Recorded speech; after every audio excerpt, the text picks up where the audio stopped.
یہ ایک جو یروشلم پوسٹ میں آرٹیکل شائع ہوا ہے جس میں بانی پی ٹی آئی کے اسرائیل سے کے حامی اور ہم خیال ہونے کے والے سے بڑی خبریں آ رہی ہیں، آج اخبار میں بھی مختلف جگہوں پہ خبریں لگی ہیں، اور جو اسرائیلی میڈیا میں آرٹیکل شائع ہوا ہے اس پہ بہت سارے سوالات اٹھائے جا رہے ہیں، جس پہ بیرسٹر سیف صاحب نے کہا ہے کہ خان صاحب کو اس آرٹیکل کے حوالے سے وضاحت دینے کی ضرورت نہیں ہے۔ آپ کو لگتا ہے کہ واقعی وضاحت کی ضرورت نہیں ہے؟ یہ تو کل جس انداز میں اس ایک عام اوپینین پیس ہے، اس کو کہتے ہیں جیسے ہم آپ اخباروں میں لکھتے رہتے ہیں، اس قسم کا اظہار انہوں نے کیا ہے۔ کوئی ہیری رچرڈ میرا خیال ہے اس کا نام ہے، اور اس کو اس طرح سے پیش کیا گیا کہ جیسے وہ کوئی اسرائیلی حکومت کا ترجمان ہے یا کوئی اسرائیلی باشندہ ہے جس نے یہ آرٹیکل لکھا ہے۔ اب حسن اقبال صاحب بڑا افسوس ہوا ان کی باتیں بھی سن کے کہ وہ خود کو ڈاکٹر کہتے ہیں، پروفیسر کہتے ہیں، لیکن وہ بھی اگر اسی نوعیت کی باتیں کرنے شروع کرتے جو کہ ایک ضلع کونسل کا ممبر کرتا ہے، یا پھر شرجیل میمن صاحب کرتے ہیں، یا وہ کوئی پٹیل صاحب ہیں جو وزیر بھی تھے، تو پھر بڑا افسوس ہوتا ہے کہ پاکستانی معاشرہ کتنا گر گیا ہے۔ وہ اس لیے کہ ہیری رچرڈ جو جس نے آرٹیکل لکھا ہے، نمبر 1 وہ ایک برطانوی شہری ہے،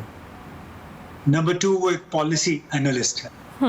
اور پالیسی اینالسٹ مضامین لکھتے رہتے ہیں۔ نمبر 3 اس مضمون میں ایک لفظ ہے ریسنٹ الیکشنز۔ ریسنٹ الیکشنز کا تو یہ مطلب یہ ہوتا ہے کہ کل پرسوں 2 مہینے پہلے جو الیکشن ہوئے ہیں، تو وہ الیکشن ہمارا تو آپ کو پتہ ہے کہ 8 فروری کو ہوا ہے، اس کو 8 مہینے ہو گئے ہیں ان انتخابات کو، تو اس سے آپ اندازہ لگائیے کہ کتنا مس پلیسڈ ہے۔ اس سے جو تاثر جو مجھے جو شک پڑا ہے وہ یہ کہ یہ جو بھی صاحب ہیں ان کو کسی نے بریف کیا اس انداز میں کسی موقع پہ، اب معلوم نہیں کہ اصل میں یہ آرٹیکل کب لکھا گیا، لیکن انتہائی کوئی بیوقوف شخص ہوگا اگر وہ عمران خان کا حامی ہو، سپورٹر ہو، اس کے لیے سپورٹ موبیلائز کرنا چاہتا ہو، اور وہ لے دے کے جا کے اسرائیل ٹائمز یا جیروزلم پوسٹ میں اس کے حق میں آرٹیکل لکھا ہے،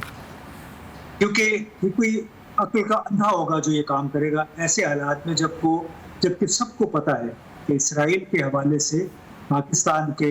عوام کے بحیثیت مجموعی جذبات انتہائی منفی ہیں۔ ہاں ایک بات ضرور ہے، ان لوگوں کو جو اس میں شرجیل میمن تھے، حسن اقبال تھے، میرا خیال رانا تنویر حسین بھی تھے، مریم اورنگزیب بھی تھی، میں دیکھ رہا تھا ساری اسکرینوں پہ کہ انہوں نے بار بار یہ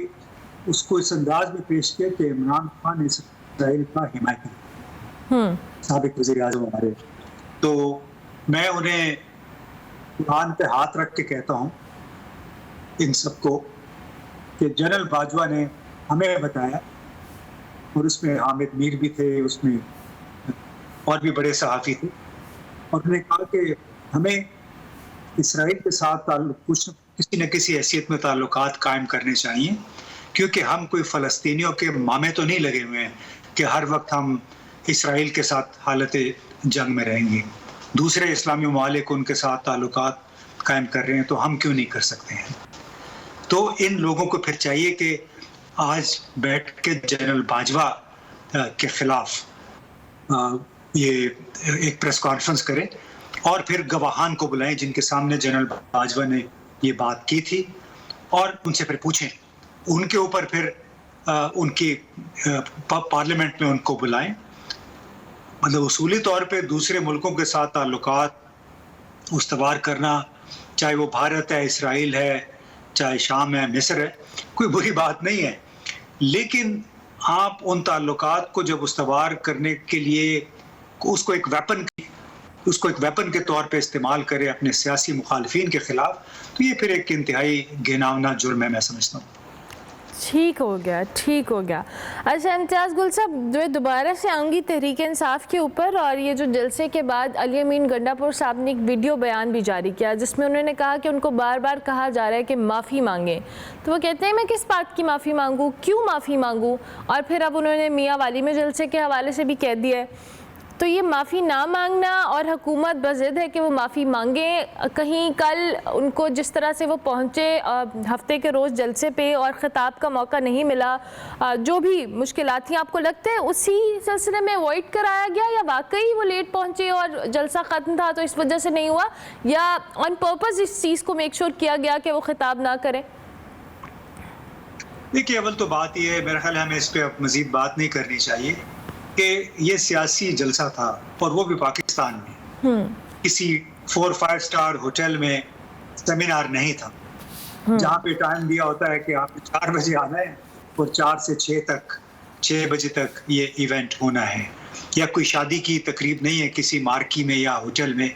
جہاں پہ لکھا ہوتا ہے کہ 3 سے شام 7 بجے سے 9 بجے تک یا 10 بجے تک آپ کو یہ اسپیس اویلیبل ہوگا. یہ تو انتہائی اس کو کہ مذاق خیز قسم کی ایک شرط ہے ایک سیاسی جلسے کے لیے، جس کے لیے لوگ دور دراز سے، خود پنجاب کے اندر سے لوگ 8 گھنٹے کا سفر کر کے وہاں پہ پہنچ رہے تھے، 6 گھنٹے کا، 8 گھنٹے کا، اور اب یہ کہیں کہ جی آپ 3 بجے جلسہ شروع کریں اور 6 بجے ختم کر دیں، پھر لائٹیں آف کر دیں، تو یہ ایک بھونڈا مذاق ہے، اور اس کی اجازت نامے کے نام پہ بھی بالکل ایک کلنک کا ٹیکا ہے، میں سمجھتا ہوں. تو اس حوالے سے کوئی جو مرضی کہتا پھرے، حقیقت یہ ہے کہ آپ شرائط سے بھرپور اجازت نامے دے کے، آپ بجلی بند کر کے، راستے بند کر کے، کسی کے لوگوں کے ذہنوں سے وہ نظریہ یا وہ جذبہ نہیں نکال سکتے ہیں جس کے لیے وہ 10 گھنٹے تک بھی سفر کرنے کے پہ آمادہ ہیں.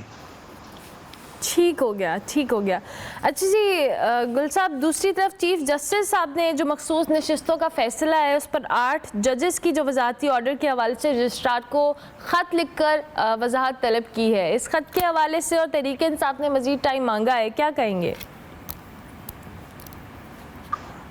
دیکھیے، جسٹس قاضی فیض صاحب نے یہ جو 9 سوال اٹھائے ہیں، انہوں نے وہی طریقہ کار اختیار کیا ہے جو انہوں نے اس وقت اٹھایا تھا جب ان سے اور ان کے اہل خانہ سے لندن میں ان کی جائیدادوں کی منی ٹریل مانگی تھی. ان سے یہ سوال پوچھا تھا کہ آپ یہ پیسے پاکستان سے لندن آپ نے کیسے پہنچائے. تو اس موقع پہ قاضی فیض صاحب نے ایک دفاعی پوزیشن یہ اختیار کی کہ آپ پہلے تو یہ بتائیں کہ آپ نے یہ معلومات میری جائیداد کے حوالے سے جائز طور پہ حاصل کی ہیں، یہ تو ناجائز طریقے سے آپ نے تمام معلومات مجھ تک پہنچائی ہیں. تو اس وقت انہوں نے ٹیکنیکل جھمیلوں میں پھنسا دیا تھا اس وقت کے FBR کو، شہزادہ اکبر کو، اور پھر تمام جج بھی اس میں شامل ہو گئے تھے کہ جی آپ جج سے اس کے اہل خانہ کی منی ٹریل کے حوالے سے نہیں پوچھ سکتے. ہاں، سیاستدانوں سے پوچھ سکتے ہیں، بشرا بی بی اور جو بھی دوسرے جتنے بھی سیاستدان ہیں آپ کے مخالف، ان کی بیویوں کے، حلیمہ خان، ان کے منی ٹریل کے حوالے سے آپ سوال اٹھا سکتے ہیں، لیکن قاضی فیض صاحب کے حوالے سے نہیں. اب اسی نوعیت کے سوالات انہوں نے بڑے بنیادی قسم کے کہ جی یہ کاز لسٹ کدھر تھی، یہ کون سے کمرے میں